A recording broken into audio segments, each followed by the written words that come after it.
Bonjour à tous, bienvenue en SVT. Aujourd'hui, nous allons nous intéresser au chapitre Génétique, diversification et évolution du vivant. Et pour aborder ce point de chapitre, nous allons répondre à la question suivante. Quel est le lien entre le génotype et le phénotype? Tout d'abord, commençons par définir les différents termes qui sont utilisés et à connaître. Et pour ceci, prenons un exemple concret. Vous avez déjà remarqué que lorsque nous nous exposons au soleil, notre peau aura tendance à plus ou moins bronzer. Eh bien en fait, la couleur de notre peau, par exemple, représente le phénotype macroscopique. Celui-ci correspond ainsi à l'ensemble des caractéristiques que l'on peut observer chez un individu entier. Mais comment est-il possible que notre peau puisse bronzer? C'est parce qu'en fait, les cellules de notre peau sont bronzées, ou plus précisément pigmentées. Eh bien la couleur de nos cellules, par exemple, représente le phénotype cellulaire, qui correspond ainsi à l'ensemble des caractéristiques d'une cellule cette fois. Mais comment est-il possible que nos cellules puissent être pigmentées? C'est parce qu'en fait, nos cellules synthétisent dans le cytoplasme des protéines qui sont impliquées dans la fabrication de pigments colorés, comme par exemple ici la mélanine.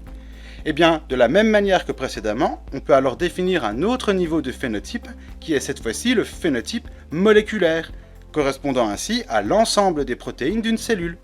Vous retrouverez donc le phénotype moléculaire dans le cytoplasme. Mais d'où est-ce qu'elles viennent et comment elles sont synthétisées ces protéines? Eh bien en fait, elles sont exprimées à partir des gènes qui sont contenus dans l'ADN au niveau du noyau. Et l'ensemble des gènes d'une cellule représente ce qu'on appelle le génotype. Le génotype, vous allez donc le retrouver dans le noyau. Ainsi, à partir de chaque gène, on pourra exprimer une protéine spécifique qui possède une fonction spécifique. C'est pourquoi on dit que l'ADN est le support de l'information génétique. Finalement, pour répondre à cette fameuse question initiale que nous nous sommes posée au départ, comment passe-t-on du génotype au phénotype?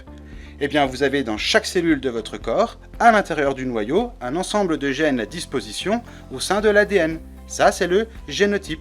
Et en fonction de l'expression de ce génotype, va dépendre le phénotype moléculaire, c'est-à-dire l'ensemble des différentes protéines synthétisées à partir de chaque gène et qui seront retrouvées dans le cytoplasme. L'ensemble des protéines, puisque chacune possède une fonction spécifique, va ensuite déterminer le phénotype cellulaire, c'est-à-dire l'ensemble des caractéristiques d'une cellule, leur couleur, leur forme, leur taille. Et finalement, l'ensemble des cellules, puisque chacune possède des caractéristiques spécifiques, déterminera le phénotype macroscopique, c'est-à-dire l'ensemble des caractéristiques d'un individu entier. Au final, vous voyez bien que le génotype détermine le phénotype de manière générale et que ce phénotype peut être défini à différents niveaux, chaque niveau étant emboîté. Si on s'intéresse un peu plus précisément au passage du génotype vers le phénotype moléculaire.